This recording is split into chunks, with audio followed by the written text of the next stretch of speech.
31 ശ്ലോകം. ആശ്വിനേ മധുമാസേ വാ തപോ മാസേഷു ജൗ തഥാ ചതുർഷു നവരാത്രേഷു വിശേഷാത് ഫലദായകം.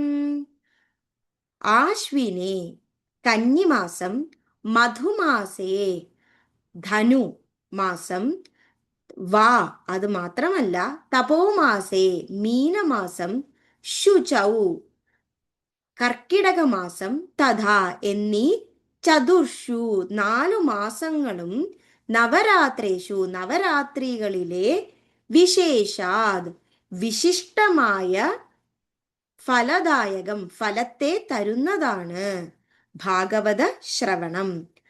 ആശ്വിനേ മധുമാസേ വാ തപോ മാസേഷു ചൗ തഥാ ചതുർഷു നവരാത്രേഷു വിശേഷാത് ഫലദായകം. ആശ്വിനം, ചൈത്രം, വിശാഖം, ആഷാഢം, അതായത് കന്നി, ധനു, മീനം, കർക്കിടകം എന്നീ മാസങ്ങളിലെ നവരാത്രികളിലെ ഭാഗവത ശ്രവണം വളരെ വിശിഷ്ടമായ ഫലം നൽകുന്നതാണ്.